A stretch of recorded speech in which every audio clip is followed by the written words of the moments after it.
Nagato. Got no father like I'm Naruto. Keep the blade on me, Ichigo. Who really wanna go toe for toe? GTR from Tokyo. Diamonds whipping up on the stove. Lucky man like a 4-leaf clove. Diamonds wanna go. Hello everyone, it's me Nagato's Adventure. Hope you guys are having an awesome day for today. In today's video slash showcase, I'm going to be teaching you guys on what is RetroArch and how this is, useful for your PlayStation Vita that is modded. And this is an official PlayStation Vita homebrew guide for myself. And this will be not a true installation guide on how to really set up RetroArch, but however, just kind of a general synopsis and an overall easy guide so y'all guys can know about RetroArch and what exactly it is for your PlayStation Vita device. If you guys do want more tutorials and just want to see more guides with RetroArch in terms of an installation process, I highly recommend go ahead and following me my RetroArch playlist. I will have a card that will showcase right now on the screen, and if you want to get your PlayStation Vita up to get set it up with RetroArch, I have over about 6 or 7 videos that y'all guys could go ahead and check in my official playlist that you could follow from there just to get the regular installation part. But for this guide, it's just more of a relaxed tone video, and it's just to teach you about more of RetroArch and what does it exactly do on the Vita. With that being stated as well, I do highly recommend checking out my other homebrew video playlist that is for this web series. So if you want to check out ones for my Adrenaline one and also my Vita show one, I highly do recommend go ahead and checking out those 2 videos. If you're new to the modding scene, those videos are really useful for a lot of new people who are into the modding scene. So if you're on a 3.72 and it's your first time even modding the Vita, I highly do recommend going over those videos so you could kind of have a better general idea on what those 2 programs do for your system and how is it useful for the end user. But with all that fun stuff getting stated out the way as well, I highly recommend that you guys go ahead and follow my social medias so the latest hacking guides and tutorials I drop on my channel. My goal is to always have the latest content so you guys could view via on my YouTube, and the best way on how to know that is by being subscribed, hitting that notification button, and as well by following me on Twitter. That's where I usually post my links on where to follow my new videos and check them out and all that fun stuff. So go ahead and follow my social medias. You won't be disappointed. I do drop a lot of great content all the time. So with that being stated out the way as well, if you want to be in the mix of things and just want to join my official community, you can join via in the link in the description below. I will have the link showcased right now on the screen as well. You could just join via in the link in the description. Just click on a link, whether if you're on Google Chrome or Firefox or whatever web browser of choice. You could just join my Discord. That way not only can meet new people from the hacking and modding scene as well, but you can get some support for your favorite console. So let's say if you have any issues installing RetroArch, or if you have any questions about the Vita, PS3, PS4, I can help you guys in my Discord chat as well. So I do highly recommend joining my Discord if you just want to be in tune with my community. And as well, if you do want to support my channel in any shape or form, you could become a Patreon, and by becoming a Patreon, it helps with the overall development for my channel, and it helps just with the overall growth. And by supporting me as a Patreon, it does like I stated before, help the community grow in itself too, since I post a lot of stuff for the community and it takes a lot of time and research to produce a lot of content just like this that you're seeing right now. So by supporting me via on Patreon, you're doing me a big favor, and I will be very appreciative. Even if it's $1 or $2, any donations that I receive will help the channel grow. With that being stated out the way as well, if you do want to support me as well in another shape or form, you can feel free to donate via my PayPal. Any of the money that I may receive from my fans and supporters will go straight back into my channel and help me, just like I said, with development and growth for my channel itself. So help me things by such things as like equipment, like a camera, a better microphone, so I can provide the best content for you guys to watch. All that fun stuff getting out the way as well, I highly do recommend checking out some of the prerequisites you need for this video, and anything I'll state in terms of downloads and useful links will be in the download description below. So you need a modded PlayStation Vita that's already hacked. So if you already have a device that's using the Trinity, HENkaku, H-Encore, or the H-Encore² exploit, to go ahead make sure that your device is already hacked for this process. If your device is on between firmware 3.60 to 3.72 and it's hacked, that means you are compatible for this method. So you don't have to be on a certain firmware to run RetroArch. It does work with all firmwares.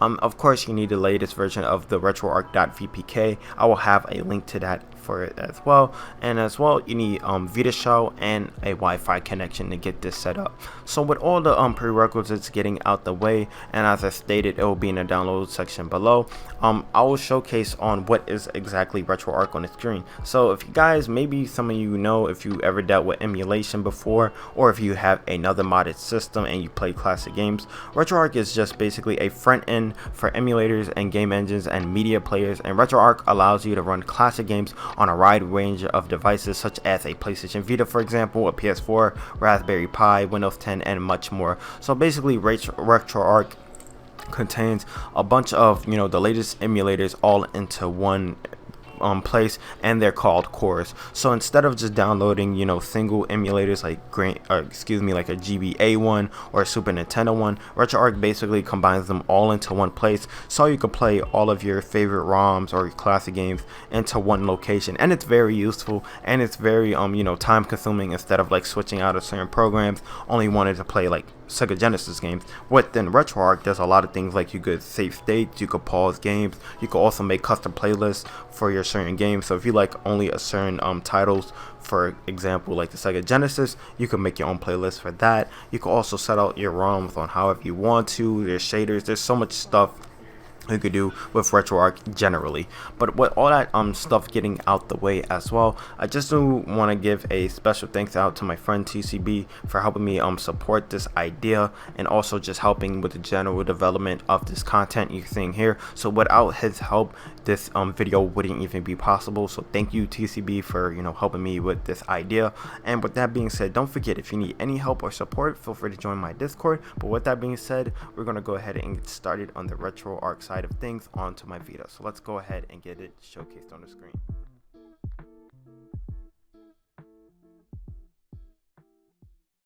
Alrighty guys, so as showcased here, we're back onto my PlayStation Vita, and what I'm going to do here is go ahead and start up RetroArch. So let me go ahead and run this program. Well, not Adrenaline. Let me go ahead and run RetroArch. So once it boots up, what I'm going to do is just give a basic overview and teach you some things within the RetroArch program. Of course, I will have the link in the description down below for the latest build, which I think is 1.79. Even though for this video I am on 1.7.7, much hasn't changed, just some few minor things in terms of like some core stuff, but I will have the latest version in RetroArch. But as showcased here is RetroArch. Mine may look a little different from yours if you already have it on the Vita, since I changed the basically GUI and theme. If you guys want to learn on how to do that as well, I will have that in a link in the description down below, and also a card right now to teach you guys on how to do that if you want to change your theme.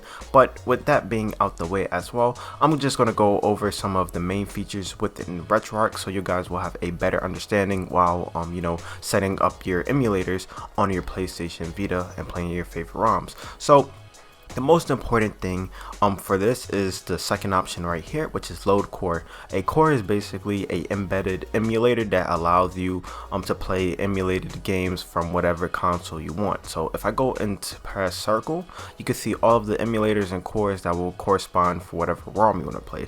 So for example, if I wanted to play a Game Boy Color game or just a regular Game Boy game, I will be using, you know, the Gambit core. Or if I wanted to use another core like TGB Dual or Gear Boy, basically whatever core I choose, that will basically prompt the system to run those certain types of titles. So for example, I have a couple of games on here that I'll be showcasing later on in the video, but let's say if I want to go ahead and run a Super Nintendo game, all I would have to do is find the NES core of my choice. I'm going to be using the latest build, which is the 2010 one. All you have to do is hit circle, and then your screen will go black for maybe like 10 to 5 seconds, and then once it comes back on the screen, you'll see that in the left hand corner right here where it says SNES 9X 2010, that means your core has loaded. Now One thing out the way as well in terms of teaching you guys on how to load cores, there's some other cool things you could do in your settings menu right here, and there's a bunch of options. I'm not going to go through all of them since it is a lot of stuff, but if you want to go ahead and change your drivers, you know, want to customize your joypad, you want to have like different audio resamplers, or you just want to turn it off, if you want to have your menu, like see how mine is XMB, if you want to have yours like basically the regular version, you could also do that for this process. So those are some cool things you could do in the driver section of this.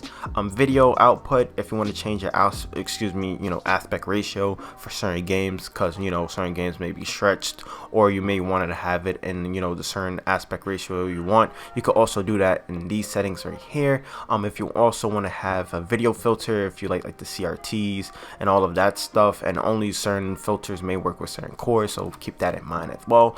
I'm usually don't even play with video filters, but for those guys who usually like that, you could do this in RetroArch itself. And yeah, there's a whole bunch of options you could do. Audio, if you want to like mute it, turn off synchronization, make it louder, because certain games and certain platforms may not have the audio to your specifications. So that's some cool things you could do. Input, that's just basically some touch behavior, and also to toggle menu in and out. So if you want to change your user bind settings or controller settings, you can also do that as well.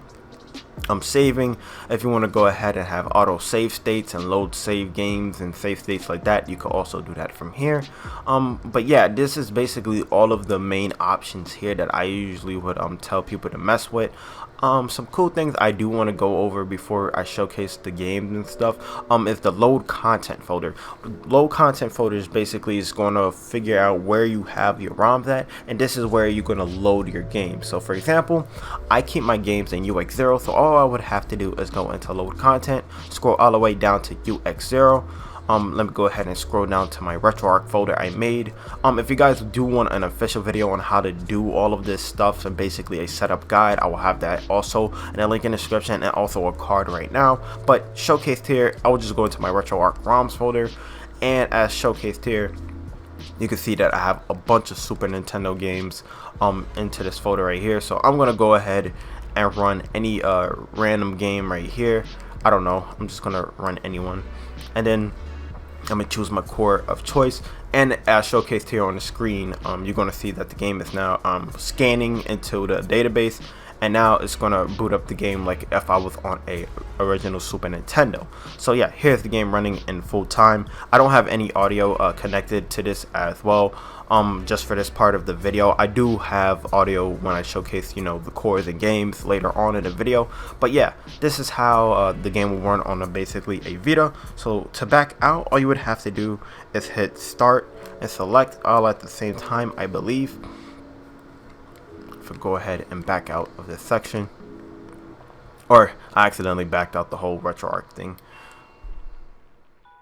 Sorry about that, guys. I had to cut the video since I forgot on how to basically get out of RetroArch in terms of the main menu to get back onto the XMB, but I just restarted the RetroArch just like a normal program on PlayStation Vita, so we're back onto the same page here. There's only a few more things I want to talk about before I get to the video game showcase portion of this little guide, is to display some of our information. So if you want to go down to the information section right here by pressing circle, it will tell the system information about the build and all of this stuff. So if you're a developer, or if you wanted to know what type of support your games have, like OpenGL or whatever sources and any type of support it's utilizing for your cores, you can go ahead and check that out right here in this section. There's also a database manager, and this basically keeps a database for all of your games, and it will have all of the stuff that is linked via from RetroArch itself. Even though RetroArch doesn't support all of these games within the PlayStation Vita, it still has the databases embedded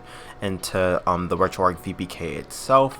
Some other cool things you could do as well is in your configuration file is to save new configurations or save current configurations. So for example, if you were messing around with any of these settings and you want to save a certain configuration, all you would have to do is go to your configuration file and then press circle over it and then save current configuration. And so every time you load up, let's say if you were changing a theme or something, and every time you load up, once you save your configuration back on your PlayStation Vita, basically all of your settings will be saved to whatever preference you want it to be. So this is a very important thing as well in terms of your configuration file, which is called RetroArch.cfg, I believe. But with that being out the way in terms of that stuff, in terms of the configuration file and also the information, there's also a online updater as well, and this allows us to basically do some online core updates. So if you wanted to do a content downloader, it will basically update certain cores. From here, if you want to have update overlays and cheats, you can also do that as well.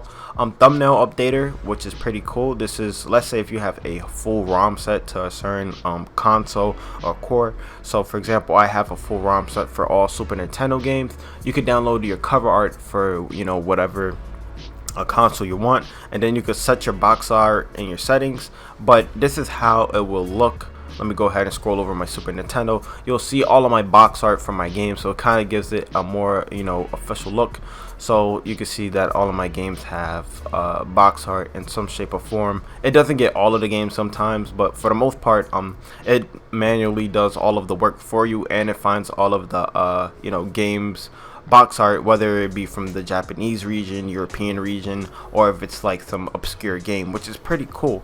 But with all of that getting out the way in terms of the general setup and some quick rundown on how to set this up, I'm gonna go ahead and showcase two systems and two cores for this video, just to showcase the performance and how well they run on the PlayStation Vita. So that will be the Sega Genesis Mega Drive core, and it will be also the SNES 9X 2010 core, and I'll be showcasing some of my favorite games from those two console generations. So I hope you guys did enjoy this part of the video, but now I'm going to be showcasing the power of these two emulators running on the Vita. So hope you guys enjoy.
Round one, fight!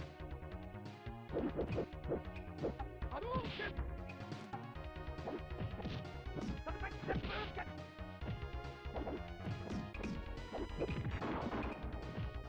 Hadouken! Hadouken! Hadouken! Hadouken! Hadouken! Hadouken! Hadouken! Hadouken! Shoryuken!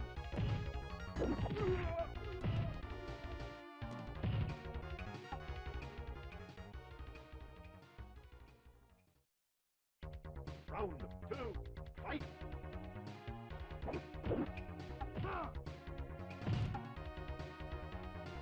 Hadouken! Hadouken!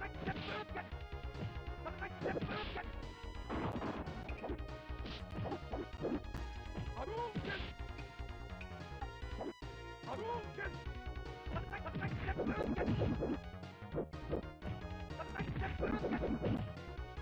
Shoryuken! Hadouken! Hadouken! Hadouken! Hadouken! Hadouken! Hadouken!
Get ready.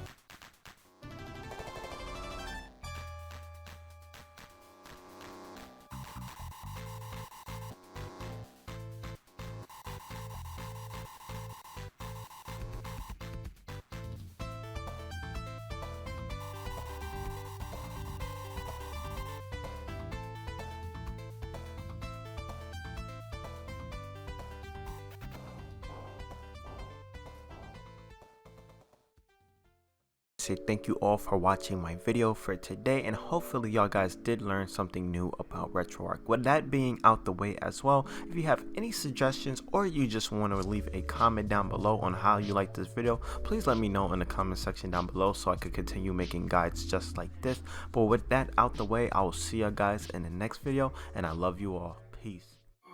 Of